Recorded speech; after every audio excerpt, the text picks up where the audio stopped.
Como ser criativo. Azul! Como você pode ser criativo? Azul! Como eu posso ser criativo? Como ele pode ser criativo? Como nós podemos ser criativos? Como vós podeis ser criativos? Como eles podem ser criativos? Todo mundo pode ser criativo. Todo mundo pode ser criativo.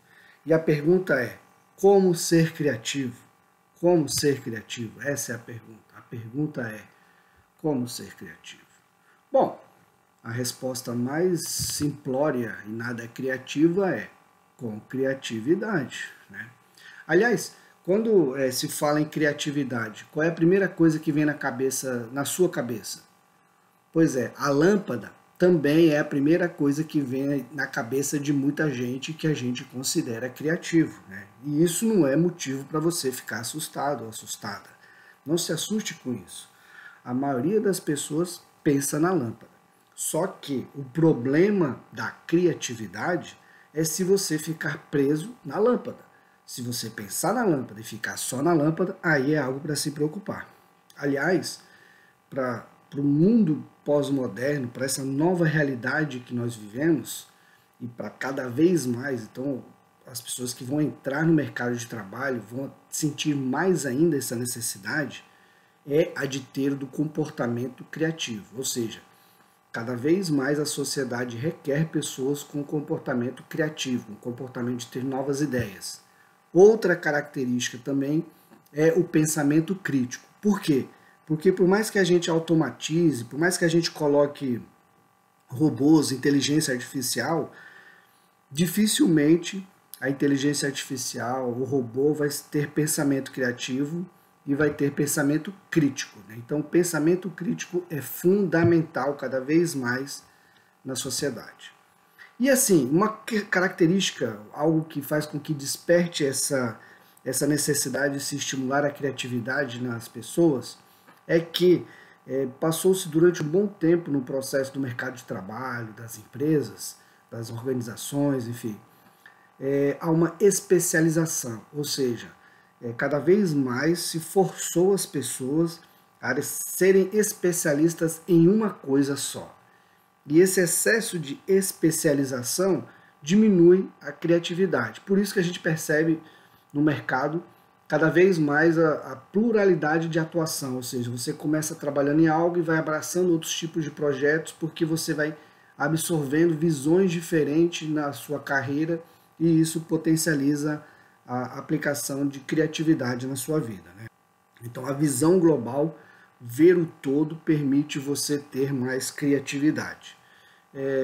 Um problema que a gente identifica muito quando começa a falar sobre criatividade, discutir sobre o assunto, é o vício que algumas pessoas têm de achar que criatividade é coisa das artes. Apenas o artista é criativo. Só no mundo dos artistas é que deve-se ter criatividade. Não é bem assim, pessoal. Na verdade, o que acontece é que a criatividade é inerente de nós como seres humanos e é presente ao longo da nossa vida. E é um item de sobrevivência no mercado de trabalho no século XXI. Você deve, 21 agora, 22, 23, enfim, cada vez mais criatividade. Poincaré, que é um pensador, um filósofo, enfim, ele propôs, ele viveu de 1854 a 1912, era um matemático, enfim, ele propôs que existem 4 etapas no processo de criatividade. Quais são essas 4 etapas? Primeiro, alimentar a mente, ou seja, você se depara com o problema e começa a ver sobre o assunto, começa a ler, viver situações, cada vez mais coisas diferentes. O segundo passo é deixar a ideia de molho, né? Então, que é o que? Você se alimentou da informação, tentou entender melhor o problema, tentou buscar leituras, conhecimentos, experiências com os outros, deixa de molho. Então, deixa trabalhar a sua cabeça a ideia. Vem a ideia, que é o terceiro passo, que é a ideia chegar à ideia, inspirar a ideia, ter a ideia. E o quarto é justamente naquela hora que você está lá no banho e pá, eu tive a ideia, né? Então é a terceira etapa. Primeiro deixou alimentou sua cabeça, segundo, você botou a ideia de molho, terceiro, esperou a ideia, quarto é testar a ideia, é ver se realmente aquela ideia vai dar certo, se ela vai funcionar, né? Isso daí você vai ver muita gente falando e é uma proposta que veio lá do Poincaré. Quanto à criatividade, tem um livro muito bom que é Criatividade e Propaganda, que é do Roberto Mena Barreto, né? Eu não tenho ele aqui, eu li numa biblioteca, então assim, muitas vezes a gente não tem o livro, a gente pega na biblioteca, lê, e isso é muito importante, então é até uma maneira da gente homenagear os nossos colegas bibliotecários que ajudam a armazenar todo o conhecimento em instantes. Então, você vai ver aqui embaixo a legenda dizendo sobre o livro, né? E até se você quiser, pesquisa depois para poder comprar ou ir numa biblioteca ler. Nesse livro, Roberto Mena Barreto, ele fala sobre 10 truques que ajudam a soltar a imaginação, que ajudam você a despertar mais a criatividade. O primeiro truque é combinar elementos, né? Então o que é isso? É você pegar um caminhão, um trator, né? Pega os dois elementos, caminhão e trator, e aí junta. Você vai ter um tanque. Então pega duas coisas diferentes e junta, é um truque para você ter mais ideias. Outro é a substituição. Então o que é a substituição? É você pegar uma lâmpada e botar dentro do balde, que é o que o pessoal fez em estradas, né? Então como é que você vai iluminar, vai mostrar que existe a possibilidade de ter acidente? Então é substituição, em vez de botar água dentro do balde, botar uma lâmpada. É a lâmpada dentro do balde que você vê na estrada de longe, lá a sinalização de acidente. O exagero também é uma forma para você criar, você estimular a sua criatividade. Então como é que é o exagero? É, por exemplo, você aumentar bastante. É o caso do sanduíche, né? Então você tem lá um sanduíche e de repente você vai botar mais. Pá! Então é uma forma de potencializar as ideias. Redução, que é diminuir. Diminuir também, que é o antônimo, né? O oposto do exagero, também é uma forma de você estimular a sua imaginação. É o fato das filas, né? Então, tradicionalmente, em alguns supermercados, bancos, etc., você tinha fila para cada caixa. Então, como é que foi feito para reduzir o problema de uma fila ir mais rápido que a outra, para poder ficar mais fácil? A ideia foi, em vez de ter várias filas, vamos fazer uma fila só. As pessoas entram numa fila e vão andando. É o caso do Twitter também. Em vez de ter um textão, vamos diminuir para menos caracteres, inicialmente 140, né? Outra forma de você estimular a criatividade, de você soltar a inovação, é você inverter a sequência. Então, é até aquela pergunta, né? Como é que você vai vencer um campeão de xadrez? O cara é campeão de xadrez. Como é que você vai vencer ele? Como é que você vai ganhar do campeão de xadrez? Você pode jogar tênis. No tênis você pode ganhar do campeão de xadrez. Como é que você vai ganhar do campeão de tênis? Pode ser jogando xadrez. Então, assim, inverter a sequência, às vezes é uma forma de você destravar uma ideia. Mudar o ponto de vista também, né? Então, durante muito tempo que se queria fazer, era um barco que voasse, né? Então, durante muito tempo se pensou, vamos fazer um barco que sai voando, um barco que sai voando. Muda o ponto de vista. Então, ao invés de fazer um barco que sai voando, a gente faz um avião que pousa. E aí, então, tem esses aviões que pousam na água, né? Também encontrar um novo uso, né? Por exemplo, é o caso daquelas aquelas vasilhas de vidro chamado Pirex, né? Você tirou a tampa que era usada no farol do trem, tirou e virou um Pirex, virou uma vasilha de vidro para botar alimentos, etc. Inverter o rumo também, né? Quando se pensa em sujeira no chão, em varrer, enfim, poeira, o que logo a gente pensa? Em soprar, né? Com a vassoura, empurrar. Então, durante muito tempo se pensou em fazer um aparelho que ficasse soprando para poder tirar poeira. E aí, então, não, em vez de fazer o vento ir, vamos fazer o vento puxar. E aí, o aspirador de pó foi criado. Um equipamento que aspira o pó, em vez de soprar o pó. E isso foi a solução que é o que tem na casa de muita gente, né? A nona forma de você estimular a imaginação, ser mais criativo, qual que é? É você adaptar, né? Então, provavelmente você já tenha visto isso na sua vida, já teve esse problema na escola, enfim. Você tinha um lápis, vai escrever, daí vai ter que apagar, pega uma borracha, né? Então fica lápis, borracha. Aí, qual foi a ideia da pessoa? Como que ela adaptou? Cara, em vez de eu ficar usando dois objetos, né, um lápis, uma borracha, eu vou botar a borracha em cima, amarrado no lápis, então eu escrevo, depois apago. E aí você hoje encontra esse produto em qualquer local que tiver caneta, lápis, etc., que é o lápis com borracha, né? É uma forma de adaptar para o uso desses produtos. E também outra forma de você estimular a criatividade e a imaginação é não fazer nada. Por exemplo, antigamente, quando a pessoa comprava o pneu, ele vinha embrulhado. Aí até que chegou uma hora e falou, para que embrulhar o pneu? Ele vai sujar no chão mesmo. Tira o embrulho, tira. Então não fez nada, tirou o embrulho, né? Dentro da lâmpada a gente tem o vácuo também, que é nada, né? Então assim, esses truques que o Mena Barreto traz no seu livro ajudam bastante a gente a destravar a criatividade, destravar as ideias e pensar cada vez mais. Por outro lado, em oposto, um caminho diferente de destravar a ideia, nós temos alguns bloqueios, que são o quê? Situações que travam e atrapalham a criatividade, né? E aí a gente pega um outro livro de um outro publicitário, que é o Jorge Martins, né, o livro Redação Publicitária, de 97, você pode encontrar também, eu não tenho esse livro aqui, esse livro eu vi em biblioteca também, peguei emprestado, li, tomei notas, enfim. Então, a importância da gente sempre tá indo à biblioteca, pesquisando quais são os bloqueios, o que é que pode atrapalhar a criatividade. O que atrapalha a criatividade? Então ele traz 7 itens que são bloqueios, né? O primeiro deles é o conformismo. O que é o conformismo? É o seguinte, tem uma situação e aí você fala, beleza, é assim, sempre foi assim, sempre vai ser assim, concorda do jeito que tá, porque do jeito que tá bom. Então, um ambiente, uma vida em que você se conforma com aquilo que está posto, faz com que você não tenha muitas ideias novas. A ideia nova, a criatividade é resultado de uma certa, de uma contestação, de você não concordar das coisas serem daquele jeito e buscar fazer de outra forma, buscar mudar, né, fazer diferente. Então, isso daí é um bloqueio. Outro bloqueio é o autoritarismo. A gente vê muitas empresas, aqueles chefes, aqueles líderes, aqueles manda-chuvas que querem ter a última palavra. Eles que mandam, tem que ser do jeito deles, do jeito que eles falam, tem que ser e acabou, né? Então esse autoritarismo, ele é um bloqueio também.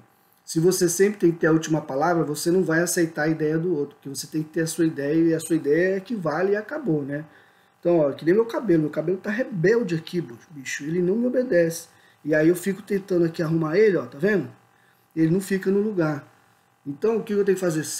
Deixa ele bagunçado mesmo, porque bagunçado ele vai se comportar e vai fazer com que eu tenha novas ideias, porque daí eu vou pensar em formas para evitar que ele atrapalhe a minha visibilidade, que ele fique... O autoritarismo é algo que um bloqueio criativo. Então você percebe que aquelas empresas, aquelas equipes que o chefe tem que ser do jeito dele, ninguém pode mudar, tal, tem que se conformar, autoritário, não tem muita inovação. Medo do ridículo também, isso daí é um bloqueio criativo muito forte, né? Então você está lá, você tem uma ideia, você quer propor uma ideia, e aí você tem medo de expor a sua ideia, porque tem medo das pessoas rirem de você, achar que é uma ideia ridícula. E, meu amigo, não existe ideia ridícula. O que existe é possibilidade de se ter ideias. O que eu quero dizer com isso daí? Eu faço uma analogia, né, até nesse meu livro aqui, ó, por coincidência, não sei por que coincidência, esse meu livro aqui, ó, livro de mão da redação publicitária, é um livro em que eu escrevi aqui uma analogia em que eu falo o seguinte, que eu falo do como é que eu vejo que é a ideia, né, que é uma coisa que eu sempre falei para as pessoas e acho que ajuda muito a entender. Ah, tá aqui, achei. Essa a ideia dessa figura aqui, ó. Essa figura aqui é a ideia do que eu entendo como criatividade. O que é isso? A ideia é como se fosse um patinho de borracha. Então, um patinho de borracha, imagina ele lá em cima na caixa d'água, né?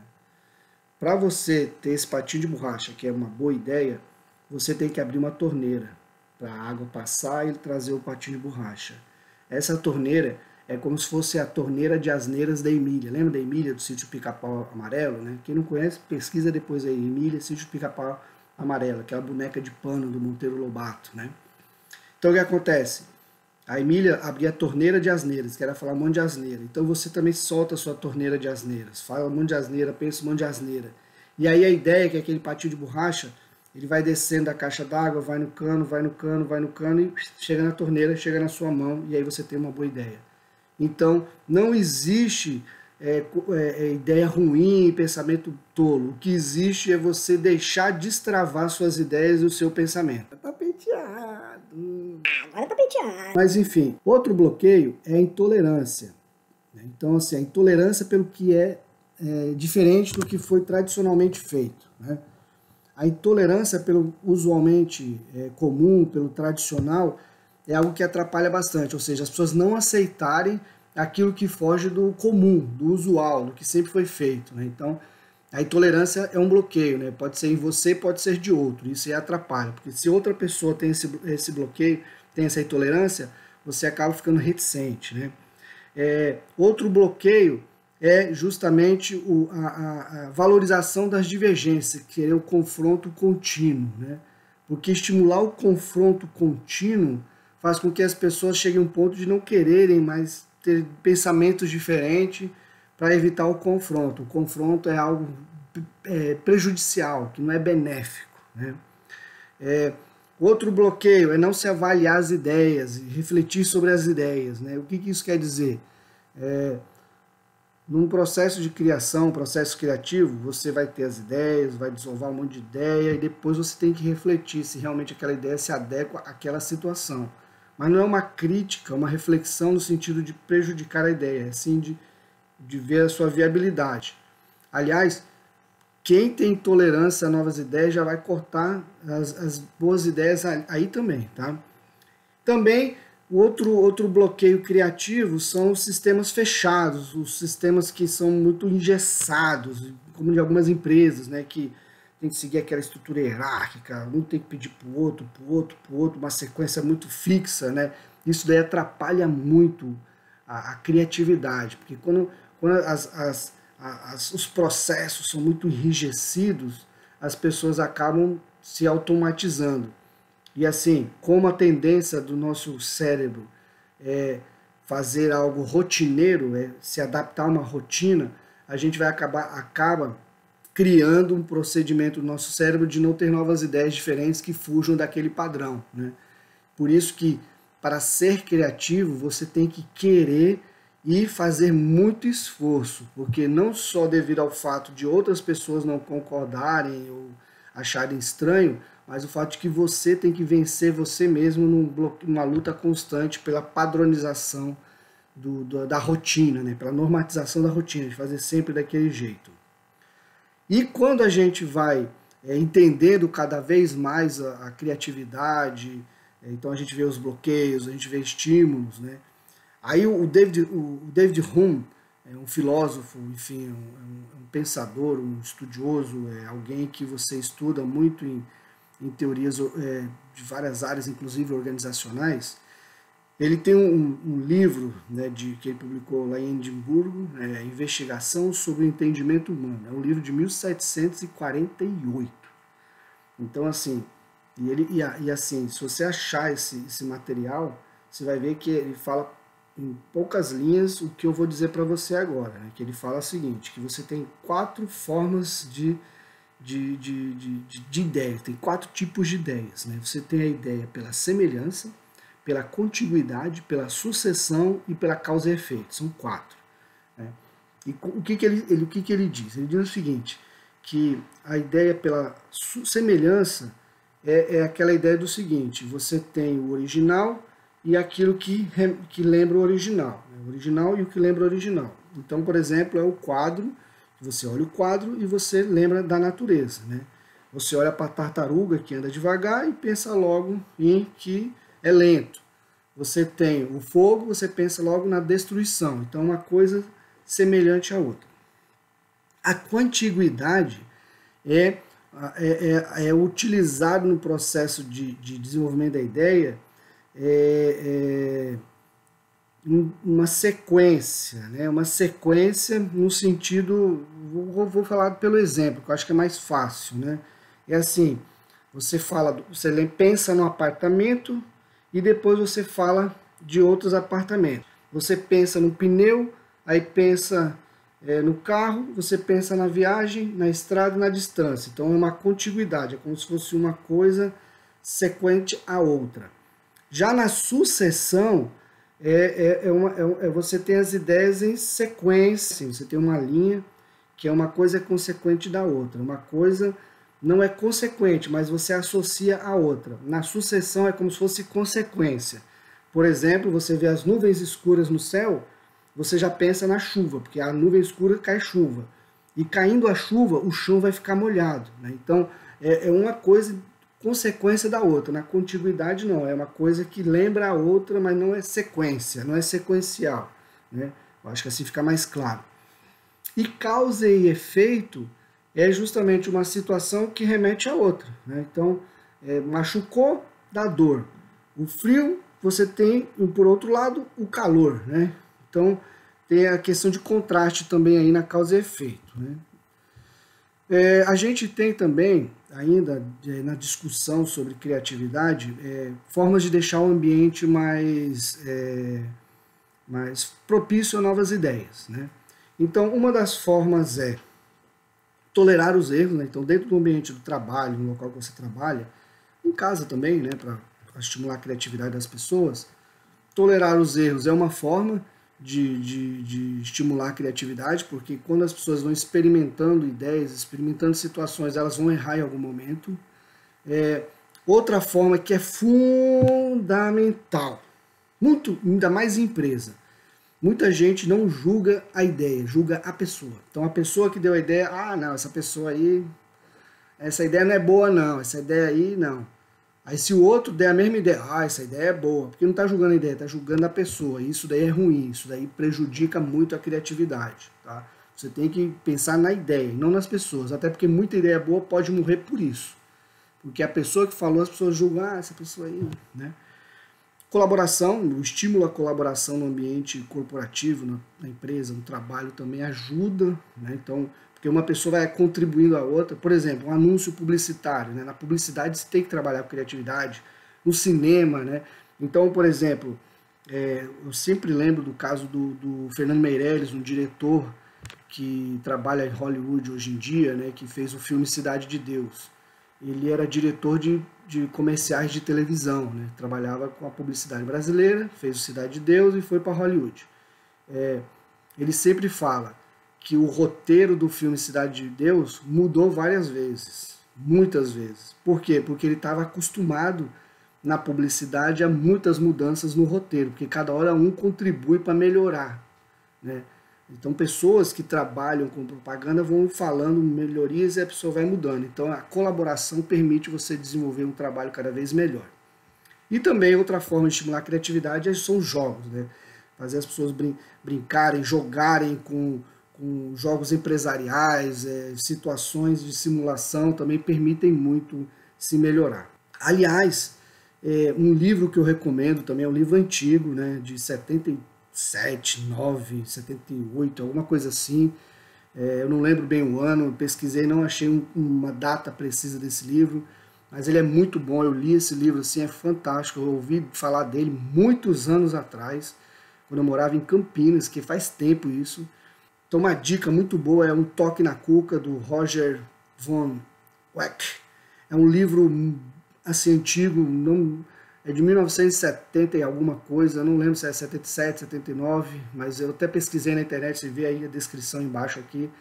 Mas enfim, é um livro assim que dá muitas dicas, muitas técnicas. Por exemplo, tem uma ideia ali, uma forma de pensar que eu achei fantástica do livro, que eu me lembro sempre, que é uma pessoa na reunião de uma empresa que fabrica tinta, né, fabrica tinta para pintar parede, etc, né? Então na reunião o cara falou, por que a gente não faz uma tinta que expulsa sujeira, né? Porque o pessoal estava preocupado com que isso podia melhorar. Aí um monte de gente riu e tal. Aí o cara pegou e falou, olha, É possível a gente botar não sei o que na composição, a tinta não segura, a tinta na parede não vai segurar a sujeira. Tá vendo? O cara falou uma coisa, um monte de gente achou um absurdo, mas foi só a forma, foi o estalar de dedos para que o outro contribuísse com a ideia. Então, é um livro fantástico, eu recomendo. Se você conseguir comprar é melhor ainda. Eu não tenho porque eu li de biblioteca também, então mais uma homenagem às bibliotecas, bibliotecárias, etc. adjacentes. Bom, agora já que eu falei de biblioteca, bibliotecárias, eu vou mostrar esse livro aqui que é Criatividade de Guerrilha. Esse livro aqui, Criatividade de Guerrilha, é do Levinson, né? J. Conrad Levinson. Ele é um autor, é ele que inventou a ideia de marketing de guerrilha, porque ele fez um livro chamado Marketing de Guerrilha, né? E aí na toada do sucesso, ele fez esse livro Criatividade de Guerrilha também. Tá até aqui, ó, autor do best-seller Marketing de Guerrilha. Então, assim, é um cara que é um livro interessante. Eu tenho também o de Marketing de Guerrilha. Um dia eu vou falar de Marketing de Guerrilha e daí a gente vai citar esse livro dele e outras coisas também. Mas, assim, nesse livro dele aqui, ele fala dos mitos, né? Dos mitos que minam a criatividade, né? Os mitos relacionados à criatividade. A descrição está aqui embaixo também, o nome do livro. Todos os livros, né, sempre tem embaixo. Primeiro mito que ele traz: comunicação de marketing feita sob o ponto de vista da empresa. Isso daí é voraz, é perigosíssimo. Que é o quê? A empresa vai fazer a comunicação, mas ela fala da forma que ela dentro pensa.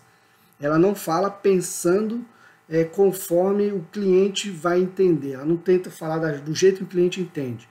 Isso é muito presente. Então, quando você tem na empresa um pensamento, uma liderança, enfim, que é muito autoritária, tradicional, conformada, ela não consegue entender que a forma que as pessoas enxergam a empresa é diferente, a forma que você fala com as pessoas é diferente. Então, isso daí é algo que é muito ruim para a criatividade humana. O segundo mito que ele traz é conscientizar as pessoas aumenta as chances de tornar cliente, né?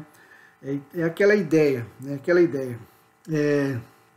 De que você chamar atenção é fácil, mas o mais importante é chamar a atenção com realmente relevância. Ele até aqui no livro fala o seguinte, que o Léo Burnett fala, né, que é um publicitário norte-americano, que foi nome de agência de publicidade. Eita. Então até ele fala aqui do Léo Burnett, que é um publicitário norte-americano, né? O Léo Burnett é um publicitário norte-americano. E até ele fala aqui do Léo Burnett, um publicitário norte-americano, que é nome de agência de publicidade, que ele falava o seguinte, assim, na questão de que chamar atenção é fácil. Olha, se eu quiser chamar atenção numa reunião, eu entro com meias na boca. Mas isso vai acrescentar o quê, né? Também a questão de que uma boa divulgação leva à lucratividade. Não. Não é a divulgação que vai fazer aumentar a lucratividade, né? Às vezes até a comunicação traz as pessoas, mas são outros fatores que vão fazer com que se venda, né? Gostando do marketing, as pessoas compram os produtos, né? As pessoas vão gostar do marketing, mas não significa que elas comprarão, porque o que as pessoas buscam são soluções para os seus problemas. Se o produto não soluciona o problema, isso significa que o marketing foi legal, mas não foi eficaz, não teve o êxito que seria mostrar a solução daquele problema. Talvez a empresa não tenha identificado ainda qual era o problema e como resolver aquele problema, né? Então, o sucesso mesmo do marketing vai estar relacionado a falar a coisa certa para a pessoa certa na hora certa. Então, tem que achar esse timing.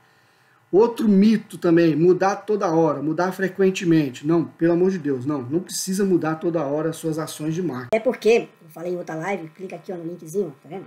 Vendo aqui, ó. Enfim, não sei se aparece aqui também, né? Um dos lados aqui aparece, pronto, aqui no link, né? Tem um vídeo que eu falo de personalidade da marca. O que eu digo lá? Eu digo o seguinte, que a marca que muda frequentemente, ela fica como ordinária. Então, mudar toda hora não é ruim, não é bom não. Até ele fala aqui no livro que o que deve ter estimulado esse pensamento de que mudar toda hora dá resultado é porque não se tinha resultado e aí vai mudando as estratégias e acaba melhorando o resultado, caindo o resultado, e não é assim, tá? Outro mito que ele traz também, um mito muito interessante, que é marketing se destacará no meio da avalanche de mensagens. Então, não é bem isso, né? Na verdade, você tem que usar a ideia não de que vai interromper a rotina das pessoas, né? Interromper a rotina das pessoas. Você não pode usar essa ideia, porque essa ideia ela não vai atrair o público, na verdade vai repelir o público. Você tem que criar uma estratégia para as pessoas quererem entrar na sua rotina. Outro mito, que as pessoas elas reagem, se comportam da forma real, né? E até faz uma provocação, né? Eu tenho uma provocação, que é o seguinte: se você perguntar para as pessoas, o que você vai fazer com a embalagem de produto tipo Cheetos, Elma Chips, né, Doritos, esses snack foods, né? A pessoa fala, vou jogar no lixo. Aí tem pessoa que faz uma bolsa com essas embalagens e vende e as pessoas compram, né? Então, assim, não necessariamente o fato de que elas dizem que jogam fora a embalagem, que não querem mais saber da embalagem, significa que realmente não vão querer mais saber da embalagem. Se ela vira uma bolsa, elas vão querer essa bolsa com a embalagem, né? Então, o que ocorre muito é as pessoas terem um sistema de crenças, elas acreditarem em algo, mas que diante da realidade ocorra de uma forma diferente, né? Uma coisa que eu sempre disse para as pessoas é assim, em pesquisas de consumo, você pode perguntar para a mãe da família, né? Falar, quem que come o sucrilhos, o cereal na sua casa no café da manhã? Ela fala, todas as crianças. E você bota uma câmera para filmar o café da manhã dessa família, você pode observar que ela bota lá o sucrilho, né? Vai fazer outras coisas. Um filho só come e o marido, mas ela não vê o marido comendo, mas ela acha que todos os 3 filhos comeram, mas não, foi só um filho e o marido. Então não é que ela esteja mentindo, é que ela não vê a realidade, ela não está enxergando a realidade, ela não vivencia o momento da forma que ela fala na pesquisa, de que ela compra e ela dá comida para as crianças, entendeu? Então assim, não é porque as pessoas expressam que vai ser a realidade. Outro mito, né? O bom humor beneficia o marketing. Não necessariamente, né? Às vezes, o que acontece muito é o seguinte, as pessoas lembrarem de uma propaganda, que é uma piada, uma diversão, né? E não lembrar quem é o anunciante, né? Então, assim, tem que dosar bem. Então, se elas lembrarem da propaganda, legal. Então, a próxima tem que ser algo que faça com que lembre da marca também, né? Também tem que ter cuidado, quando se usa muito do humor, tem que ter cuidado com a qualidade desse humor, porque quando você repete muito a tua propaganda, a tua divulgação, a tua mensagem, você pode ficar chato para as pessoas, né? E isso daí é ruim. O excesso de repetição é chato e afugenta. Mas e no caso daqueles produtos que eles vendem lá, da escada que faz um X, um W, aqueles produtos malucos lá, né? Esses aí a repetição é para conseguir vender. Aquelas pílulas que sara do câncer, cura da AIDS, cura dor de corno, cura calvície e tudo. É repetição, ali é diferente, ali é na chatice mesmo que ele vai pegar um momento fraco teu para vender. Então você tem que saber dosar esse humor. O outro mito eu acabei meio que antecipando, que é o excesso de repetição. Muita repetição é chato, mas aí tem que lembrar daquilo que eu falei agora. O último mito que o Levinson traz, o 10º mito, é esse daqui, ó. Preço baixo é criatividade em marketing. Não. Preço baixo não é criatividade em marketing. Pode olhar os mercados, todos os mercados aí, poucos são liderados pelo mais barato. O mais barato não lidera sempre. Então, preço baixo não é estratégia melhor, não é a melhor estratégia, não é criatividade, não é uma criatividade ser mais barato. Ser mais barato é estratégia de curto prazo. Aliás, quando você lança um produto mais barato, você não consegue deixar ele mais caro. Eu já vi situações de empresas que queria deixar o produto mais caro, não consegue, porque a percepção do cliente em relação àquele produto é que ele não tem qualidade para ser mais caro. O preço diz muito sobre o produto, então não é criativo você lançar um produto barato achando que é com preço que você vai ser o melhor produto, tá? Então isso tem que ter muito cuidado. Bom, em essência era isso, né? Espero que você tenha gostado. Eu espero que você curta o vídeo, curta o vídeo, curta o vídeo, curta o vídeo, curta o vídeo, curta o vídeo. Pode descurtir também, não é pouco, tá? Não é muito não. Pode fazer comentários, escrever o que você achou, falar alguma ideia que você já teve, falar sobre criatividade, propor temas. Pode também fazer a sua inscrição no canal aqui, pode se inscrever, se inscreve, fica à vontade. E se quiser, compartilha também esse vídeo, assim como outros vídeos, para todas as pessoas que você quiser. Era isso que eu tinha para falar nesse momento. Espero que tenha gostado e até mais.